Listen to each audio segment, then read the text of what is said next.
إن الحمد لله نحمده ونستعينه ونستغفره ونعوذ بالله من شرور أنفسنا ومن سيئات أعمالنا من يهده الله فلا مضل له ومن يضلل فلا هادي له وأشهد أن لا إله إلا الله وحده لا شريك له وأشهد أن محمدا عبده ورسوله صلى الله عليه وسلم وعلى آله وصحبه ومن تبعهم بإحسان إلى يوم الدين. يا أيها الذين آمنوا اتقوا الله حق تقاته ولا تموتن إلا وأنتم مسلمون. يا أيها الناس اتقوا ربكم الذي خلقكم من نفس واحدة وخلق منها زوجها وبث منهما رجالا كثيرا ونساء واتقوا الله الذي تساءلون به والأرحام إن الله كان عليكم رقيبا. يا أيها الذين آمنوا اتقوا الله وقولوا قولا سديدا يصلح لكم أعمالكم ويغفر لكم ذنوبكم ومن يطع الله ورسوله فقد فاز فوزا عظيما. أما بعد فإن خير الحديث كتاب الله وخير الهدي هدي محمد صلى الله عليه وسلم وشر الأمور محدثاتها وكل محدثة بدعة وكل بدعة ضلالة وكل ضلالة في النار. قال الله تعالى وإلهكم إله واحد لا الہ الا هو الرحمن الرحیم. تمام تعریفیں اس مالک کائنات کے لیے ہیں کہ جو اکیلا ہے، جس کا کوئی شریک نہیں، جس کے سوا کوئی معبود برحق نہیں. انگنت درود و سلام ہمارے پیارے نبی محمد مصطفیٰ صلی اللہ علیہ وسلم کی ذات بابرکت پر کہ جن کو رب کائنات نے رحمت للعالمین امام الانبیاء اور خاتم النبیین بنا کر کے بھیجا. میرے محترم بھائیو، اللہ تعالیٰ فرما رہا ہے وَإِلَٰهُكُمْ إِلَٰهٌ وَاحِدٌ کہ تمہارا معبود صرف ایک ہی معبود ہے. لا الہ الا هو الرحمن الرحیم، اس کے سوا کوئی معبود برحق نہیں اور وہ رحم کرنے والا اور بہت مہربان ہے. جس طریقے سے آپ دیکھتے ہیں کہ کسی بلڈنگ کی عمارت کی بنیاد ہوتی ہے، اس بنیاد کے اوپر عمارت قائم ہوتی ہے، کھڑی ہوتی ہے. اگر بنیاد نہیں ہے صحیح تو وہ عمارت قائم نہیں رہ سکتی، وہ گر جائے گی. اسی طریقے سے اسلام کی جو بنیاد ہے وہ عقیدہ توحید پر قائم ہے. عقیدہ توحید کے اوپر اسلام کی عمارت کھڑی ہوئی ہے. اگر کسی بندے کا عقیدہ توحید درست نہیں ہے، اس کے اندر خلل ہے، تو وہ اسلام کی جو اس کی عمارت ہے وہ قائم رہنے والے لیے وہ گر گئے. میرے دوستو، یہ عقیدہ توحید کیا ہے کہ اللہ تعالیٰ کو اس کی ربوبیت کے اندر، اس کے اسماء و صفات کے اندر وحدہ لا شریک ماننا. کہ ربوبیت کا مطلب یہ ہے کہ اللہ ہی ہمارا رب ہے، کہ اس نے ہمیں پیدا کیا ہے، اس نے پوری کائنات کی ہر چیز کو پیدا کیا ہے. یہ جو کائنات کی ہر چیز آپ کو نظر آتی ہے اس کا وہی پیدا کرنے والا بھی وہی ہے، وہی خالق ہے، وہی مالک ہے، وہی مدبر ہے، وہی پورے نظام کو چلانے والا ہے، وہی علی کل شیء قدیر ہے. اس عقیدے کے اندر اللہ تعالیٰ کو وحدہ لا شریک ماننا.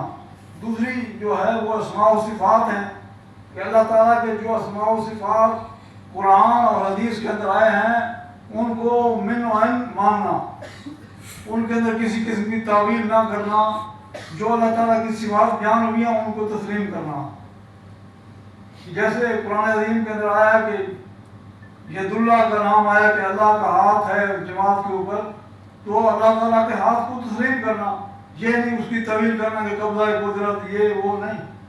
جس طریقے سے اللہ تعالیٰ کی صفات قرآن میں بیان ہوئی ہیں، جو حدیث میں آیا ہے، اس کو اسی طریقے سے ماننا، یہ اسماء و صفات کہلاتی ہے. اور اسی طریقے سے تیسری جو ہے وہ ہے الوہیت، کہ اس کی عبادت کے اندر بھی کسی کو بھی ذرہ برابر شریک نہ کرنا. الوہیت عبادت کے اندر، عبادت صرف یہ نماز پڑھنا عبادت نہیں ہے، بلکہ ہر چیز جو ہے وہ نماز بھی عبادت ہے، رکوع سجدہ بھی عبادت ہے. اسی طریقے سے قربانی کرنا یہ بھی عبادت ہے، کسی کے گھر کے طواف کرنا یہ بھی عبادت ہے. طواف بھی کیا جائے تو اسی اکیلے کی اسی کے گھر میں کیا جائے، اس کے علاوہ کسی کا کوئی طواف جائز نہیں ہے۔ اس طریقے سے ہر قسم کی جو عبادت ہے، خوف و رجا رکھنا، اس طریقے سے دعا کرنا، یہ ہر قسم کی جو عبادت ہے صرف اسی اکیلے اللہ کے لیے ہونی چاہیے، اس کے اندر کسی اور کو ذرہ برابر بھی شریک نہ کیا جائے۔ مکے کے جو مشرک تھے وہ اللہ تعالیٰ کو مانتے تھے، اللہ کی جو ربوبیت ہے اس کا وہ انکار نہیں کرتے تھے، وہ اقرار کرتے تھے۔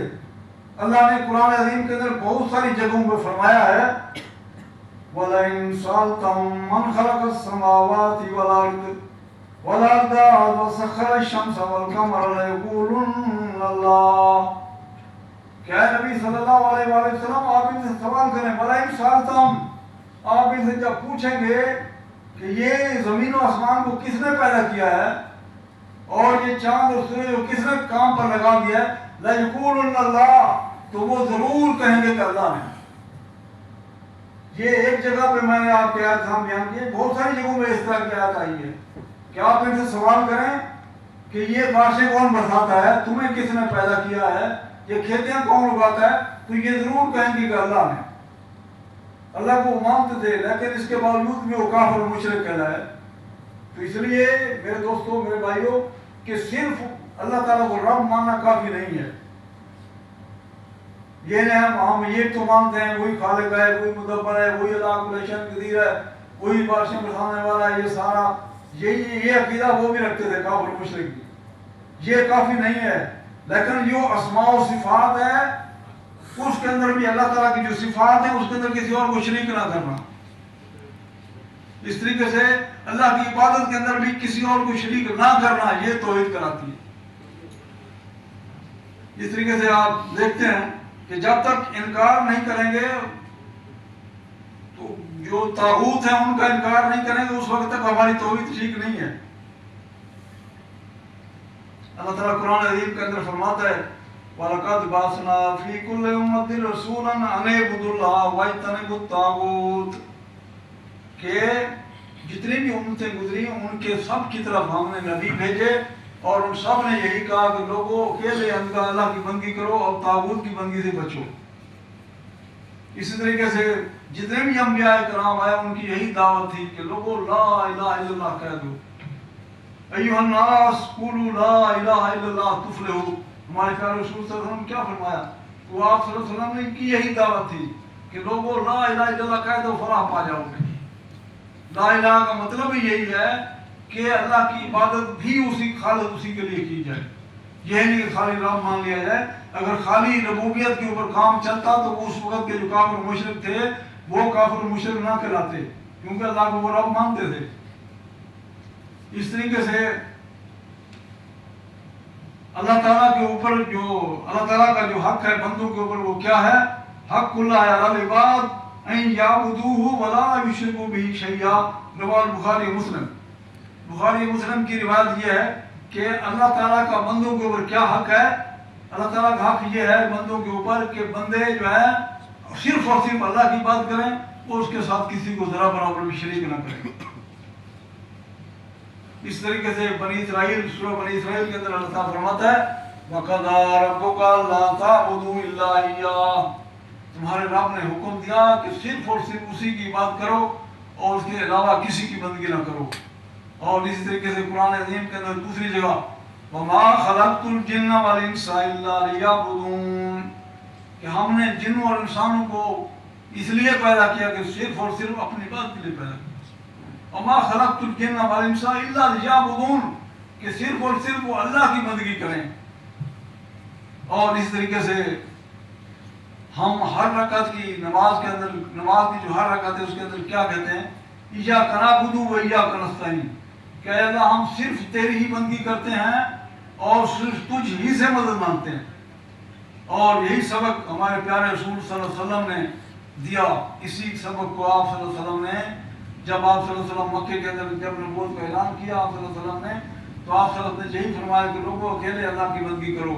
آپ صلی اللہ علیہ وسلم کو پتھر مارے گئے، آپ صلی اللہ علیہ وسلم کے راستے میں کانٹے بچھائے گئے، آپ صلی اللہ علیہ وسلم کے گلے کے اندر چادر کا پلو ڈال کر کے چادر سے آپ کا گلا گھونڈنے کی کوشش کی گئی، آپ صلی اللہ علیہ وسلم کے اوپر اوجھلی ڈالی گئی، اور اونٹ کی اوجری آپ سجدے میں جب گئے تو آپ کے اوپر ڈالی گئی، آپ کو کس طریقے کتنی تکلیفیں دی گئی. اور اس طریقے سے آپ صلی اللہ علیہ وسلم جب طائف میں گئے تو وہاں پر جب آپ صلی اللہ علیہ وسلم نے ان کے لوگوں کے سامنے یہی کہا کہ میں اللہ کا نبی ہوں اور اللہ کا رسول ہوں اور تم لا الہ الا اللہ کہہ دو فلاح پا جاؤ گے، تو ان لوگوں نے پتھر مار مار کے آپ صلی اللہ علیہ وسلم کو قربان کر دیا. تو کتنی تکلیفیں آپ صلی اللہ علیہ وسلم نے اٹھائیں اس بات کے لیے کہ لوگوں اکیلے اللہ کی بندگی کرو. اور آپ صلی اللہ علیہ وسلم کی کیا دشمنی تھی ان سے؟ آپ صلی اللہ علیہ وسلم کو وہ صادق اور امین کہتے تھے، وہ آپ صلی اللہ علیہ وسلم کو کہتے تھے کہ یہ بالکل سچے ہیں، امانتیں آپ کے پاس رکھتے تھے وہ سارے کے سارے. لیکن جب آپ صلی اللہ علیہ وسلم نے یہی حکم دیا کہ لوگوں اکیلے اللہ کی بندگی کرو تو وہ سارے کے سارے دشمن ہو گئے.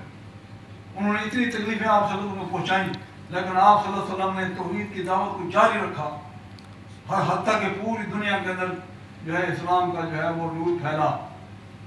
تو اور وہ مکے کے لوگ بھی یہی کہتے تھے کہ یہ ایک خدا کو ماننا جس نے کہہ رہا ہے ایک اللہ کی بندگی کرو، اتنے خداؤں کو اس نے ایک خدا بنا ڈالا ہے. تو وہ کیا کہتے تھے یہ لات عزا منات جو ہیں یہ ہم ان کی بات اس لیے کرتے ہیں کہ یہ ہمارے اللہ کے ہاں سفارشی ہیں. لات عزا منات وہ اللہ کو رب تو مانتے تھے لیکن اللہ کے ساتھ ساتھ اللہ کی بھی بات کرتے تھے، اور اللہ کے ساتھ یہ لات عزا منات ان کو بھی انہوں نے بنایا ہوا تھا، معبود بنایا ہوا تھا. وہ کیا کہتے ہیں ہاؤلائے شفاؤنا عند اللہ، کہ یہ ہمارے اللہ کے ہاں ہمارے سفارشی ہیں. آج ہم یہی دیکھیں کہ کتنے مسلمان ہیں، ہم کلمہ گو، ہم بھی یہی کہتے ہیں کہ یہ جو پیر بزرگ جن کے ہم نے مزار بنائے ہوئے ہیں یہ بھی ہمارے اللہ کے ہاں ہماری سفارش کریں گے. ہے نا یہی قدر رکھا ہوا ہے. کتنے دکھ اور افسوس کی بات ہے کہ نبی کریم صلی اللہ علیہ وسلم نے جتنی تکلیفیں اور دکھ اٹھائے اس توحید کو پھیلانے کے لیے، وہی سبق ہم آج بھلا بیٹھے ہیں. وہ جو سبق نبی صلی اللہ علیہ وسلم لے کر کے آئے تھے، اتنی آپ صلی اللہ علیہ وسلم تکلیفیں اٹھائیں اس کے لیے، ہم کلمہ پڑھنے کے باوجود ہم وہی کام کر رہے ہیں جن سے ہمیں روکا کیا.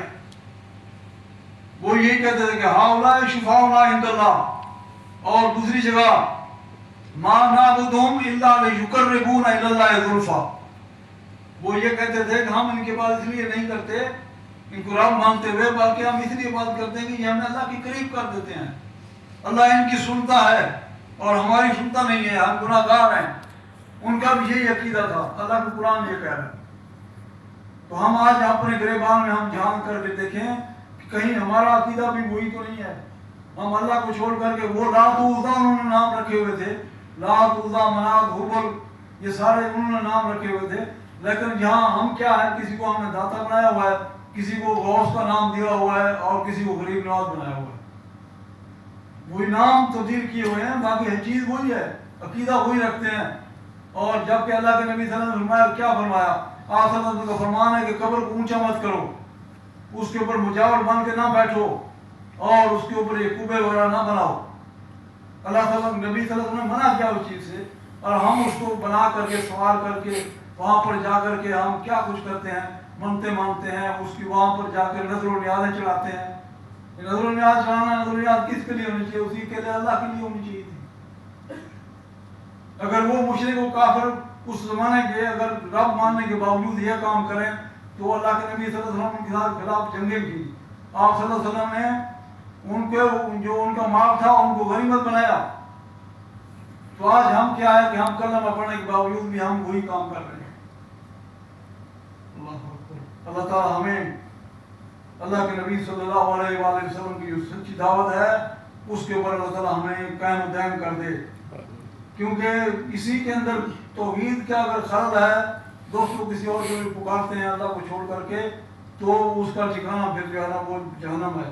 اللہ کے نبی صلی اللہ علیہ وسلم فرمان عن جابر رضی اللہ عنہ قال قال رسول اللہ صلی اللہ علیہ وسلم من لقی اللہ لا یشرک به شیئا دخل الجنہ ومن لقیہ یشرک به شیئا دخل النار.